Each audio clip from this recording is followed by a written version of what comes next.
Hey student, watch this video and learn 3 different different questions to ask for permission in English.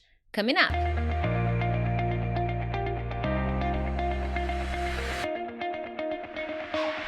Hey friends, Teacher Prix here to help you talk to anyone, anywhere, anytime in English. First of all, thank you so much for joining me on another English lesson. Consider subscribing because from Monday to Friday I post different kinds of English lessons, vocabulary, grammar, phrasal verbs, listening tips, speaking tips, because I want to make sure that you become a better and more confident English speaker, so consider subscribing. All right, enough with the small talk. Let's dive into the content. Let's talk about different ways to ask for permission in English, okay? Do you know any different way to ask for permission? Let me know here in the chat. How can we ask for permission in English? Do you know? If you are watching live, do you know? Let me know here in the chat. Participate. Now, this is a short lesson. At the end, I'll be opening for maybe 2 or 3 questions because then I gotta go because I have another student. Now, most of the time, English learners use can and may, okay? And there's nothing wrong with can and may, but there are different things we can say, there are different questions we can use. Actually, tonight I'm gonna show you one possible variation. It's the same structure, but different variations of the same structure. Now, just a quick review. When we ask for permission with can, it's informal, it's not so serious. So someone here says, may I think you meant may, right? May I have this dance? May I go to the bathroom? So this is a way to ask for permission. However, depending on the situation, may is a little formal and may not be the best language for you to use, okay? Same thing here, can is more informal. So depending on whom you're talking, you don't need to say can. You shouldn't say can, actually. Or depending on whom you're talking, if it's a very casual conversation, if it's a friend, then you have to use can. You don't need to use may. So here, for example, with Teacher Prix, me, you don't need to be formal, okay? There's no need for formality here. We're buddies, we're friends. I'm I'm Teacher Prix, I'm here to help you. But if you are at a university and you don't know the professor very well, then depending on what you're gonna ask for, you should use may. You know, it depends on where you are, on the person you're talking to, on the level of formality, okay? So it depends. It is hot here. Excellent. So let's move on to the first way. Do you mind if? You can use this structure, so it's the beginning of the question, okay? After this, do you mind if? You have to finish the question, okay? You can use this structure to ask for permission. After if, you can either use the verb in the present or in the past. So it can be in the present or in the past, it's no problem, okay? It's a question to ask for permission. This is not, oh, it's simple past. No. It's a structure to ask a question, to ask for permission. It is polite, okay? So it is a polite request. Someone says, could I kiss you? It depends, because could, it's more like a polite request. Well, you could say could I borrow this for a second? Could I borrow your phone? It is commonly connected to a very polite request, okay? Not necessarily formal, but a little more polished than can. Awesome. So do you mind if I sit here? So let's imagine you are at a shopping mall, at a food court, and you're having lunch or alone, and there is a seat next to you. There's a seat available. So a stranger comes over and says, hey, do you mind if I sit over here? You know? Sure, not at all, no problems. You go for it, not at all. Sit down. So do you mind if I put in the past, do you mind if I sat? Do you mind if I sit? No problems, okay? So after if, you will make almost as if it were an affirmative sentence, okay? Do you mind if I answer the phone real quick?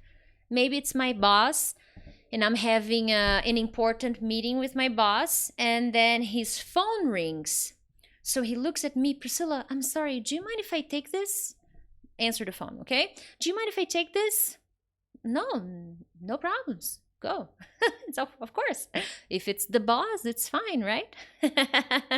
But if it's the employee, unless you have a very good explanation, unless it's an emergency, then fine. Otherwise, I wouldn't do that if I were you. Anyways, next. Do you mind if I have a snack? I haven't eaten all morning. So maybe you go somewhere and you're talking to your friend and your friend is really hungry, so he interrupts you and it's like, hey, I know I'm at your home. Do you mind if I eat anything? Because I'm starving. I haven't had lunch yet and I'm really, really hungry. So here I put in the present, but I could say in the past, do you mind if I had a snack? I'm really, really hungry. I haven't eaten all morning. Okay?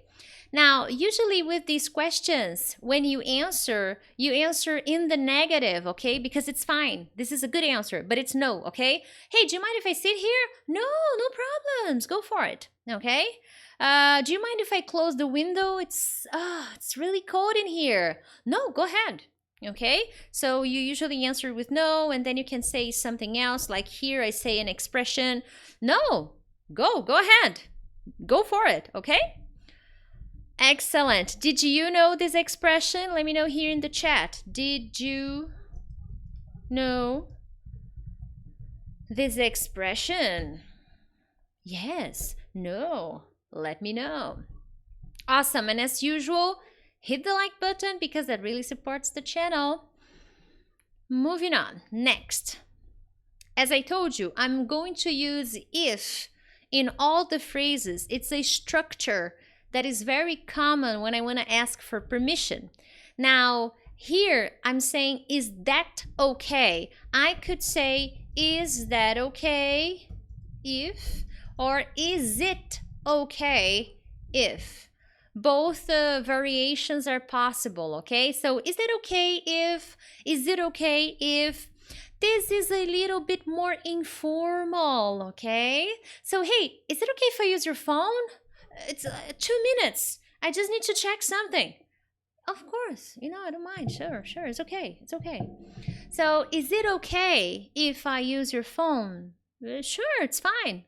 Go. My password is blah, blah, blah, blah, blah.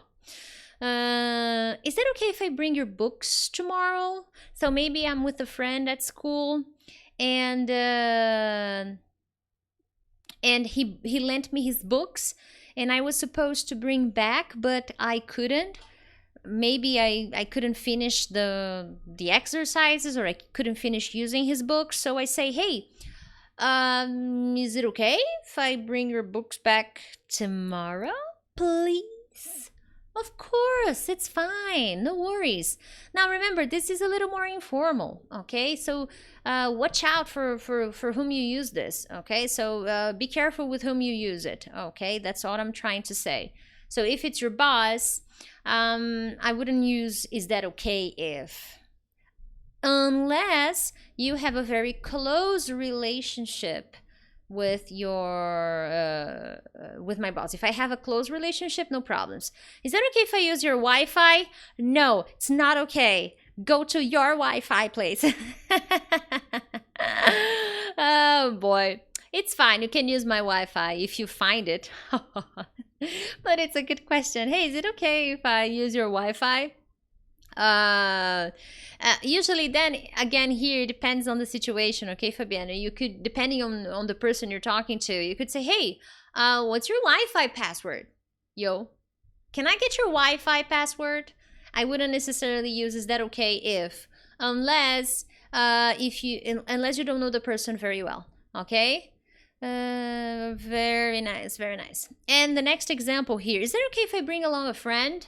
So maybe my best friend invites me to her birthday party. Prix, come on, it's my birthday. I want you to come. It's going to be next Saturday. You know, everything's ready. I really want you to come. Sure. Is it okay if I bring a friend? Is that okay if I bring along a friend? I use the phrasal verb here, but you could say just bring. Hey, is it okay? Is that okay if I bring a friend? Hey, of course it's okay. The more, the better. Go for it, girl. So this is a possibility. Moving on. Would it be... Sorry, guys. Here is would it, not if. It, okay? Would it be all right? Would it be okay? So this is a variation of is it okay? But here I said, would it be okay? Would it be all right if? Now, in this case, it's a polite question, okay? But it's just a little friendly. And it's a good way to ask for permission more politely. All right, so it's another option. So if you like to be super polite, then these are some options for you. So if you like to speak English very politely, there you have it. Now, here I can also use the verb in the present or in the past, okay? Would it be okay if I took this Friday off? So maybe you're talking to your manager. So you go to your manager and you say, hey, manager, or hey, Linda, you know, I was thinking, would it be okay if I took this Friday off? Huh, why, Priscilla? You know, it's my grandma's birthday and she lives in the countryside. So I was thinking of hitting the road on Friday morning. So what do you say? Of course, go. Have fun. So it can be used in a formal situation. When I say formal, if you're talking to your boss or manager, but you need to sense the tone, okay? You need to know if you can talk to that person. Now, one important piece of advice here. In this case, if you use this phrase, you want to be polite, okay? But here, you are very confident that the person you're asking this to will probably say yes. So this is the kind of question that you expect a yes, but, you know, you want to confirm it. So in this case, even when you use is that okay, depending on the situation, you know the person is going to say yes. You have a very good feeling the person is going to say yes. So these would be some good questions for asking for permission. Could you repeat the question, please? That's good. Awesome, my friends. Do you have any questions before I hit the road, before I get going, before I get cracking? Let me know your English question, and then I'll go. Jesus, it is hot in here. What is your English question? Your question. Your question. Let me know if you have questions. I'll be waiting for a few seconds here in the chat. If you don't have any questions, I will go. I will leave. I will come back tomorrow. Not a problem. What's the difference between remember and remind? Okay, I remember. I have memories. Or I remember a very nice story. So you see the structure? This is important. I cannot say I remind. Ugh, this is wrong.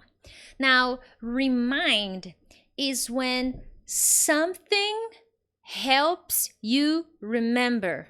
Okay? This story. Okay. This picture.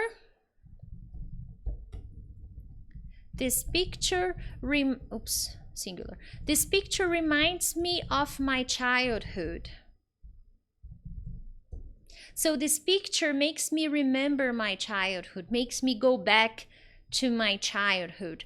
That's the difference, okay? So I remember, don't forget, I always remember people's names. Now remind, something helps you, something helps you remember to do something, or makes you have a memory of something, okay?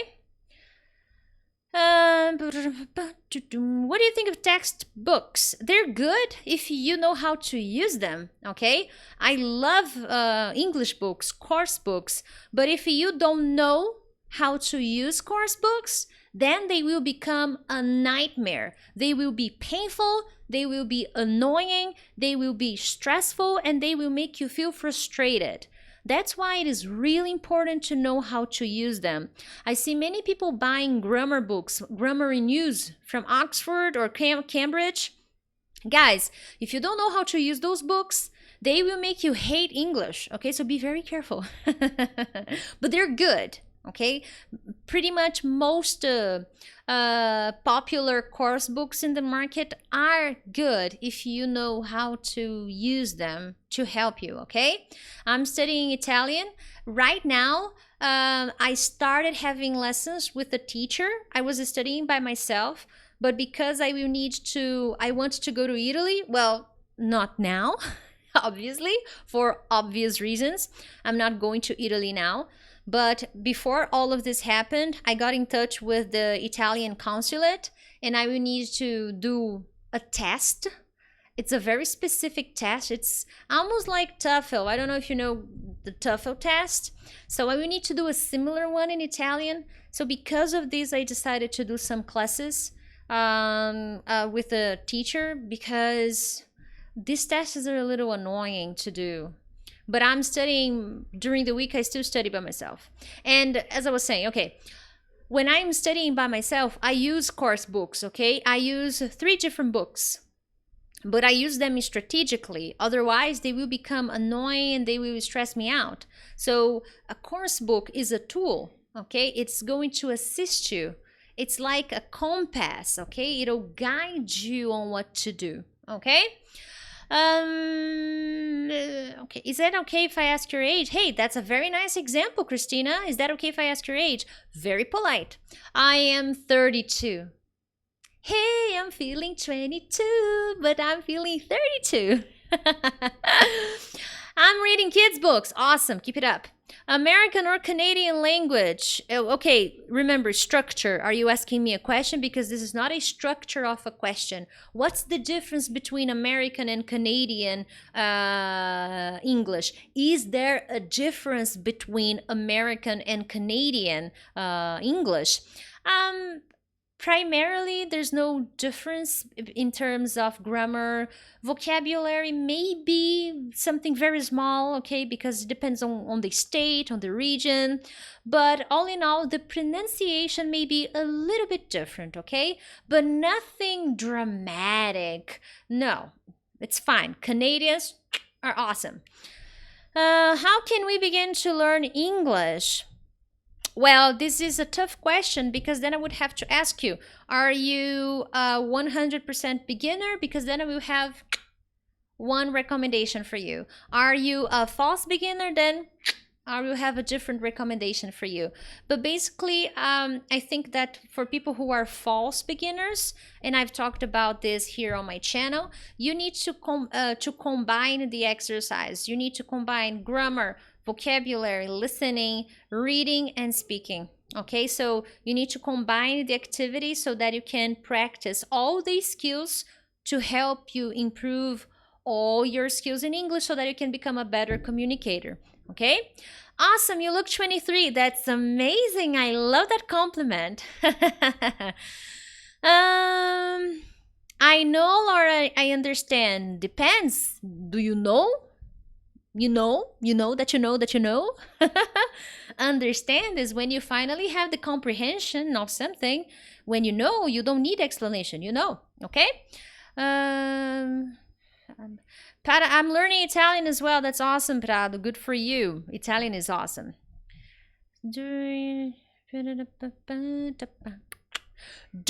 or while, they have very different. They have different uses. Okay. During the week. So in the period of the week, so during the week, I usually study Italian in the morning. So usually when I use during, it's with the idea of a period. During the day, I like to exercise. Okay? Now, while is in this case, there may be other translations, okay? It's to help me describe two activities that are happening at the same time. So while I cook, you can watch TV, okay? So you can watch TV while I cook, because I don't like people in my kitchen distracting me, okay? I bought a book called How to Say Almost Everything in English. Is it in English or is it in Portuguese? I don't like Portuguese, okay? No translations. You should create a channel about it learning. You should create a channel about learning Italian. It would be really useful. Yeah, maybe in the future I could do something about it. I have some projects right now. I want to do that, but I want to do that when I go to Italy. That's what I wanted to do. And honestly, guys, because of what you know, that thing that's happening, I don't know when I'll go. So I wanted to go next year, but I don't think so. So I will probably go in 2022. I'd like to be my student. I think I have a problem to read. I can't read. I'd like to be your student. Oh, that's wonderful. Anyone together is connected to describing people. Anyone, no. Okay, this one could be describing an object that you mentioned before. Okay. I'm from Brazil, the countryside of São Paulo, Jacareí, Jacarei. Excellent, my friends. Awesome questions. You can support me by sharing this video with your friends. I gotta go because I have a shooting now at 8. But other than that, share this lesson with your friends and I will see you tomorrow for a very nice lesson. Thank you so much. Bye-bye.